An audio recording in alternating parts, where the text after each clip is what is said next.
Hello, আসসালামু আলাইকুম। Welcome back to my channel Srabanti Setu. তো আমার ক্লাসের জন্য আমি রেডি, এখনই বের হয়ে পড়বো। আজকে আকাশটা মেঘলা মেঘলাও না, আবার রোদ উঠছে।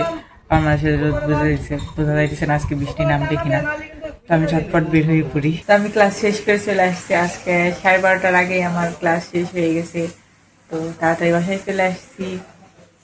আর আজকে অনেক রোদ আর অনেক গরম, প্রচুর রোদ হয়েছে আজকে আর গরম। আর আমাদের এই পাশে যে ফাঁকা জায়গাটা ছিল ওইখানে যেহেতু পানি উঠে বৃষ্টির দিনে, তো আমাদের পুকুর মানে পুকুরের পানি শেষ হয়ে গেছে। তো ওই পুকুর থেকে মাটি কেটে কেটে আমাদের এই জায়গা ভরাট করা। এই যে পুকুর থেকে মাটি কাটতেছে, তো মাটি কাটতেছে 2-3 দিন ধরে, আমি তোমাদের দেখাইতে পারিনি, আজকে দেখাইতেছি। এই যে এখান দিয়ে মাটি কেটে ভরাট করছে, এতখানি আরো ফাঁকা আছে। এটা প্রচুর ঝড় বৃষ্টি হয়েছে, আবার পুকুরে পানি জমে গেছে। পিছন দিয়ে একদম অন্ধকার হয়ে গেছে, মনে হয়েছে যে রাত হয়ে গেছে, কিন্তু এখন বিকাল। আর এত এত অন্ধকার হয়ে গেছে, মনে হয়েছে যে ভালোই মানে সন্ধ্যা তো লাগছে, রাত হয়ে গেছে একদম। পুকুরে আবার পানি, এখন আর কি একটু বৃষ্টি কমছে আর অন্ধকারও কমছে, তাই একটু আলো আলো লাগতেছে, কিন্তু প্রচুর অন্ধকার হয়ে গেছিল। আর ক্যামেরা এতটা বোঝা যাইতেছে না অন্ধকার। তো আমাদের তো এখন মাটি কাটার জন্য আবারও পানি সেচা লাগবে না পুকুরে। তো বৃষ্টি বৃষ্টি আবহাওয়া, আর ঋতু অনেকদিন ধরে বলতেছে যে ঝালমুড়ি মশলা বানানোর জন্য। তো আজকে ঝালমুড়ি মশলা বানাবো। তো ভাবলাম তোমাদের সাথে আমার ঝালমুড়ি মশলার রেসিপিটা শেয়ার করি। তো খুবই সহজ, আমি সহজ পদ্ধতিতে ঝালমুড়ি মশলা বানানো অনেক টেস্টি হয়। তো চলো শেয়ার করি। এই যে ঝালমুড়ি মশলা বানানোর জন্য আমি পেঁয়াজ কেটে রাখছি। প্রথমে লাগবে পেঁয়াজ আর রাঁধুনি চটপটি মশলা। তো আর লাগবে আদা বাটা, জিরা বাটা আর রসুন বাটা, আর গরম মশলার গুঁড়া থাকলে দেওয়া যায়। আর তো প্রথমে এই কড়াই নিয়ে নিচ্ছি, গ্যাসের চুলাটা এখন অন করে দিব। আর কড়াইটা গরম হওয়ার পরে আমি তেল দিয়ে দিব। তো সয়াবিন তেল আমি অল্প পরিমাণে নিয়েছি, আমি যেহেতু সরিষার তেল দিয়েই পুরো মশলাটা বানাবো, মানে বেশি করে সরিষার তেল দেবো, যেহেতু ঝালমুড়ি সরিষার তেল দিয়েই বানাইতে হবে।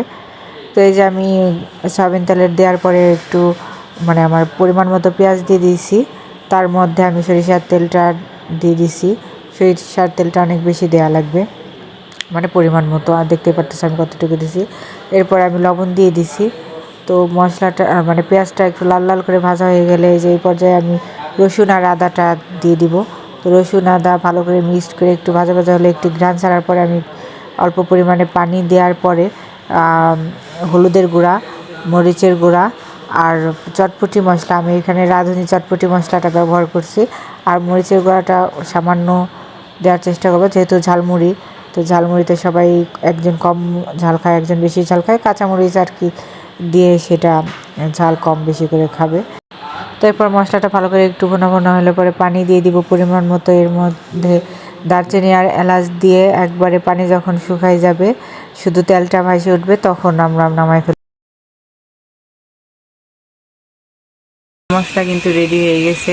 এই যে মশলা এরকম তেল ছেড়ে দিবে, তখনই মশলা দেবে। দেখো আমার পেঁয়াজটা একদম গলে গেছে।